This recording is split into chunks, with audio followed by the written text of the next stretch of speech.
welcome back to my channel.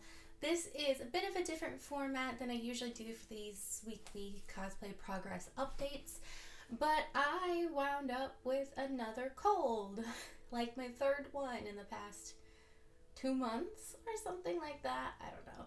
I was not feeling well at all, and I'm still a little stuffy, which I'm sure you can probably kind of tell. I did some small snippets of recording when I did do things this week, so I'm just going to pop them up around the frame somewhere as I talk about them, because I definitely recorded them for Instagram and TikTok rather than this video format for YouTube. So sorry about that for this time around, but if you like this format better, I'm okay with it. It's a little less exciting for me because I really like to show in the moment videos for my updates, but I get it. Sometimes the sit down format is just better. So so what did I do this week? I don't know. What did I do this week? So I can't remember last week. So I may accidentally repeat myself here, but I finished the leaves on the corset. So the green leaves are on there. I did wind up gold plating them, and well, it's imitation gold plate, but gold plating them. And I got those stitched on, and then I added the beading that goes on the bottom of the corset. I do still need to clean it up. I was just cutting my thread and not worrying about, keeping it neat until I was finished. So I got all that done, except for there is 3 stars that are supposed to dangle off the front. I plan to 3D print those. I'm going to try 3D printing them in a clear filament first, and then if I don't like the way that looks, I'm going to cast that in silicone and then just pour resin so I can get a perfectly clear one. I got some amazing resin. I think it's called Let's Resin from Amazon. Supposedly it's non-toxic. I know it's very low fume, but it's so funny because it's we're non-toxic, but totally wear gloves and a respirator while using this resin. I don't know what that's about, but yeah. So, but it doesn't get a lot of bubbles in it. It actually cures pretty clear without too much heat manipulation needed. So I used that, and I made the so I'm going to use that for the stars, and I also use that to make there's a little brooch piece that goes on the front, and there's one that goes down by the belly button. I have those made out of resin, and I airbrushed on some stars on the back of those.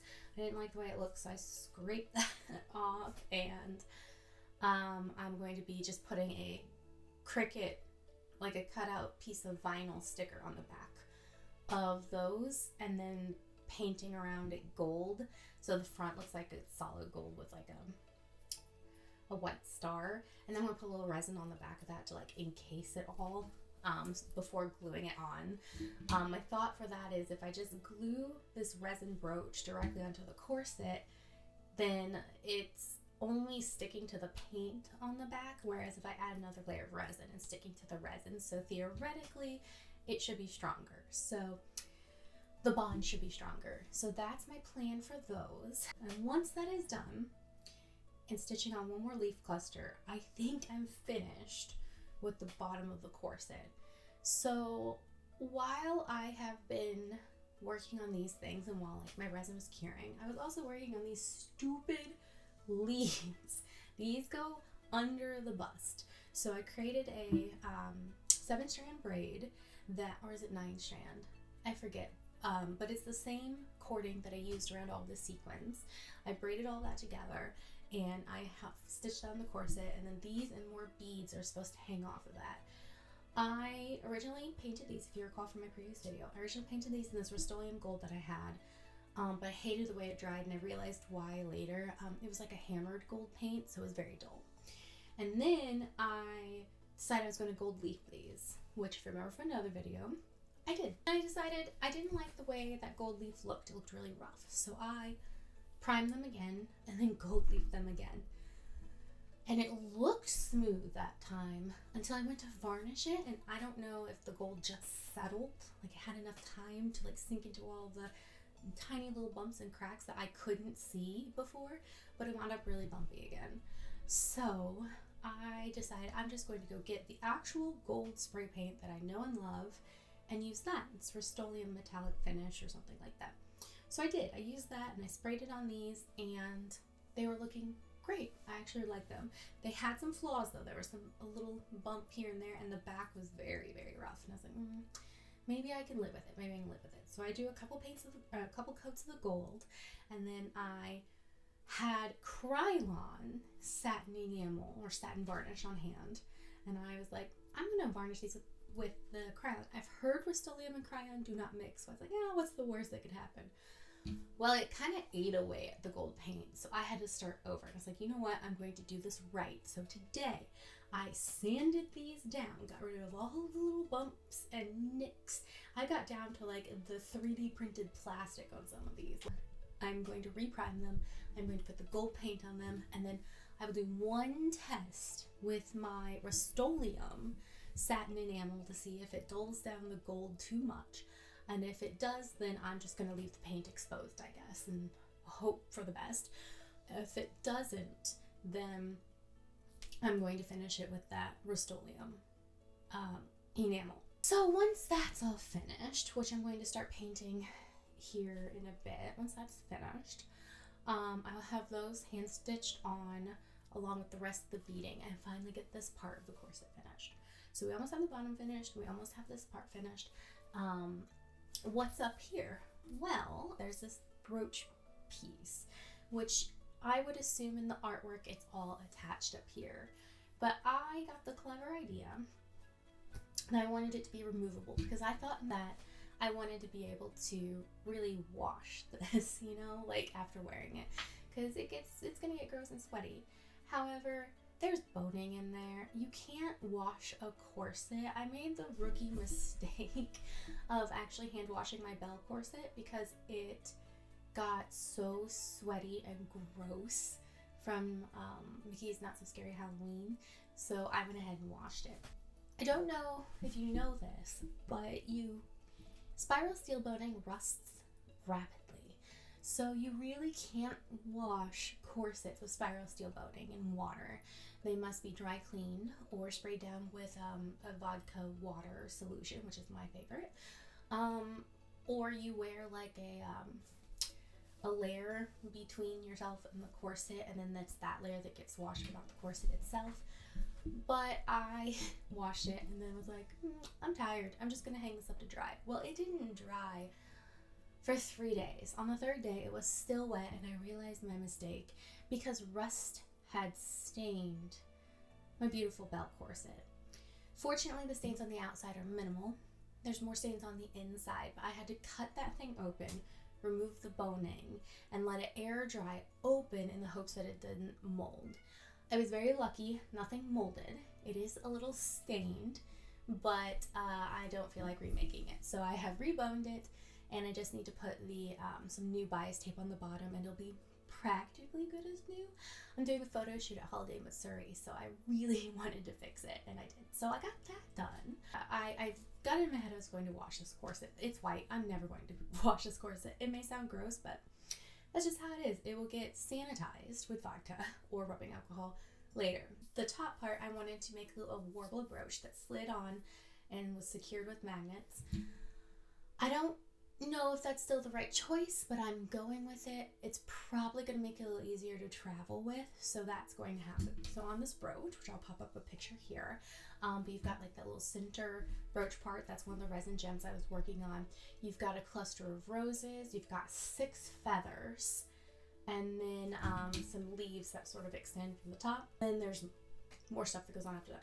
But that's the center part I've been working on for a while now. So I decided, because this is going to be a master level cosplay for the competition I'm trying for, I need to show as many skills as possible. So I decided to dive into foam work. I don't know if I've explained this before, but I absolutely do not like working with foam. It is so toxic. You have to cut it, and sand it. The sanding puts dust in the air that's toxic. You have to heat it up to like seal up the pores or to shape it. The fumes it gives off are toxic. The glues you use to hold the foam together is toxic. So I tried it once back in 2019, got a terrible sinus infection. So thinking that I had the fine ventilation, I didn't. And I gave up working with foam altogether. I do put foam in my Warbler for structure, but it's craft foam that I hot glue together because the Warbler holds it. It's just to give some oomph to that Warbler, give some thickness. But yeah, so I decided to add another skill set and work with foam because I have my laser cutter up and running. I don't know if you've seen the short on my page yet, but we have my laser cutter.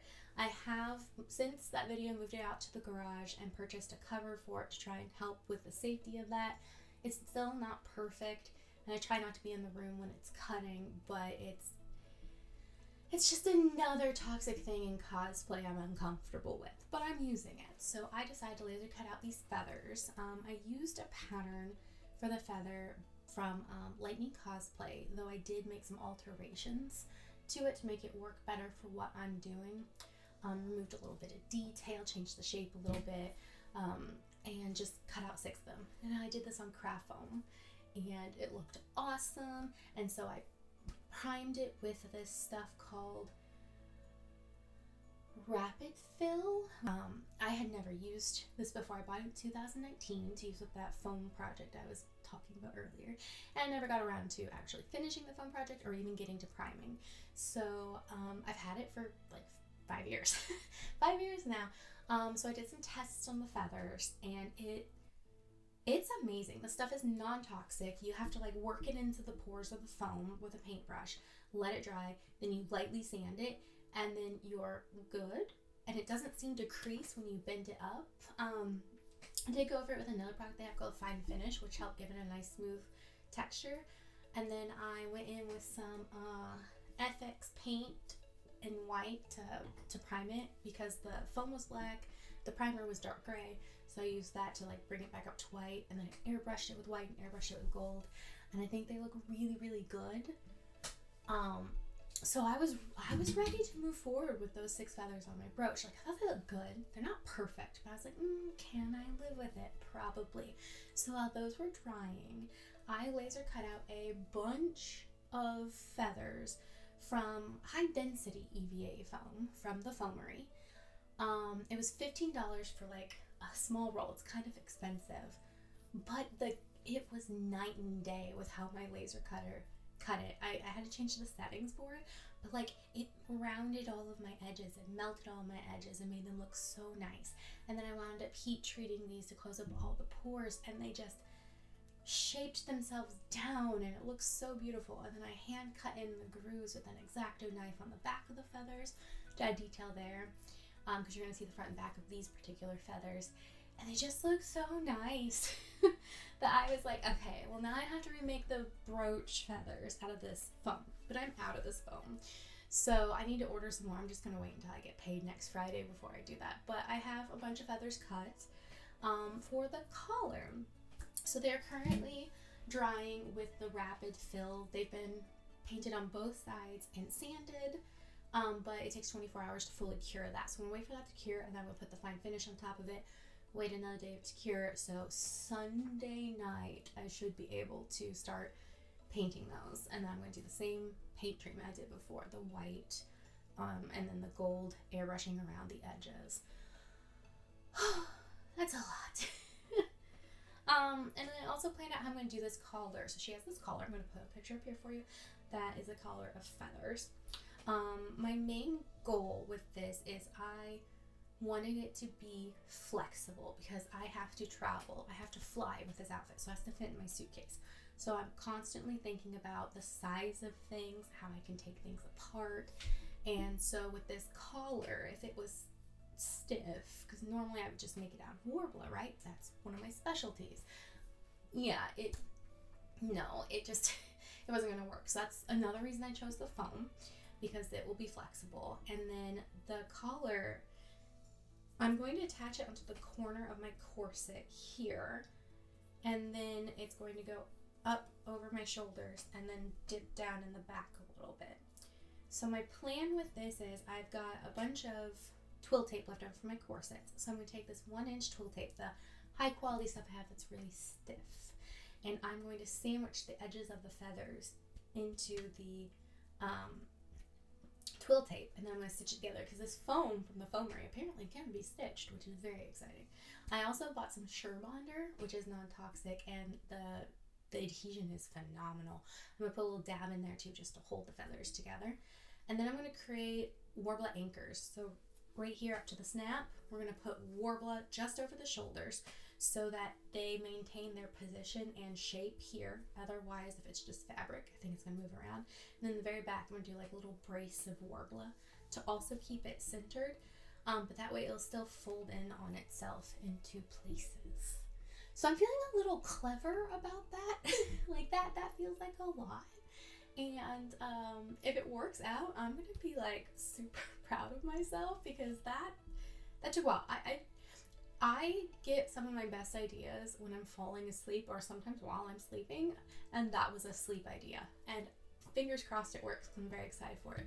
But on top of that, it also has to have more leaves. I think maybe some roses, I don't remember. There's a lot going on up there.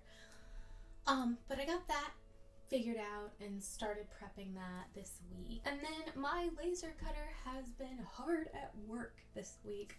I have all of the organza cut out. I have all of the just for the rainbow front, so all of the rainbow organza is cut out of the crystal organza. All of the rainbow colors of the chiffon have been cut. I have not cut out the iridescent organza, which arrived this week, and I'm wishy-washy on the tulle because it tangles on itself. So I don't know that I'm going to add the tulle. Let me tell you a little something about laser cutters. So I'm sure you understand how they work. It's a little beam of light that heats up in a pinpoint area and it cuts through, right? I'm sure there's some sort of science somewhere that is just way beyond my knowledge that can explain this to me. But I have to change the speed and the intensity setting, not just based on the fabric type, but based on the color that I'm cutting. And blues are troublesome. The blue, for some reason,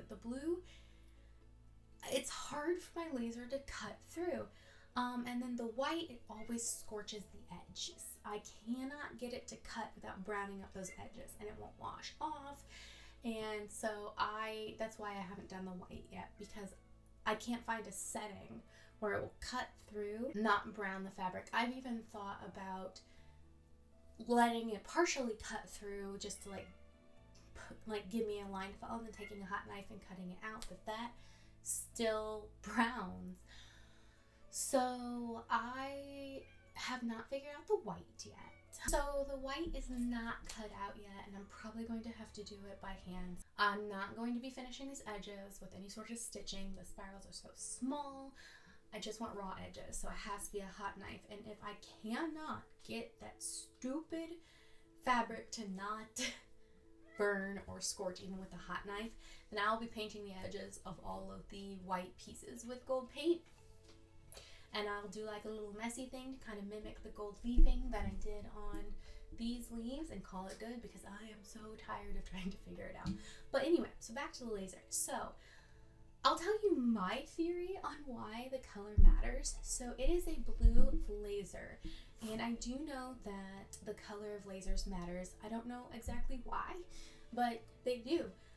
So mine's a blue laser. So the way we see light, the way we see color, is this blue fabric, for instance, is absorbing all of the other colors except for blue.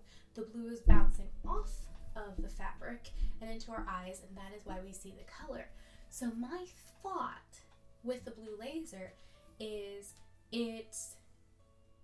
this is blue fabric. So for some reason, it dulls the intensity of the blue laser. The light coming in gets diffused somehow.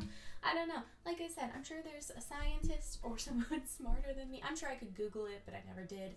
But yeah, it's a little rough. Trying to get to cut through the iridescent organza is also also difficult because the reflectiveness of the fabric, I'm assuming, is diffusing the laser. So that all might have to be cut by hand. That's probably 100 pieces each. So I did order a new hot knife today because I can't find mine. I was going to use my soldering iron, but it almost caught fire because it's covered in stuff. So I got a new hot knife coming. Should be delivered tomorrow, and I'm really hoping I can dedicate some time to cutting out these spirals, because I'm honestly ready to be done with the spirals. But I have a plan on the skirt.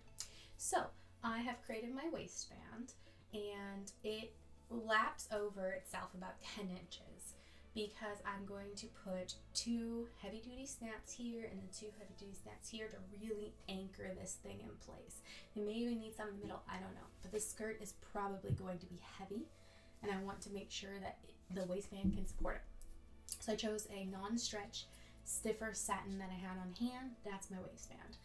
I folded the raw edges in and just like ironed them in place, and then I folded it in half, and what I'm going to do is slide the edges of the spirals into that little pocket that I made, and then just top stitch it all the way through, and that will be my skirt. I feel like that's everything. Saying it out loud, it feels like a lot, but honestly it didn't feel like much this week. But we're making progress. I'm really hoping now to have this done by early February for MegaCon, but I don't know, I'm getting a little stressed about the time. November's almost over, and I'm still working on this corset. This corset that I started in September. Granted, there were a couple weeks I took off for Belle, but still, it's just never ending. And every time I look at the artwork, there's just more to add to the corset. It's so much, but I will keep working through and trying to get this done in time. I'm so very much excited to see this all together. It is so sparkly, and I think it's going to be so pretty. I'm very, very excited. So that's all for this week. I don't remember what number this week is anymore. 9 maybe. So yeah, so that's my 2024 cosplay progress so far. So tune in next week for next week's update. I may even have some feathers finished to share with you, which will be very exciting. So yeah, that's all I have for you. Make sure you check out some of my longer format videos if you're interested. I did a nice little dive into how I made Belle, and I do have another video coming up that's a little different that I think I'm going to post maybe next week that I hope you'll enjoy. So that's all I have for you. I'll talk to you next week. Bye!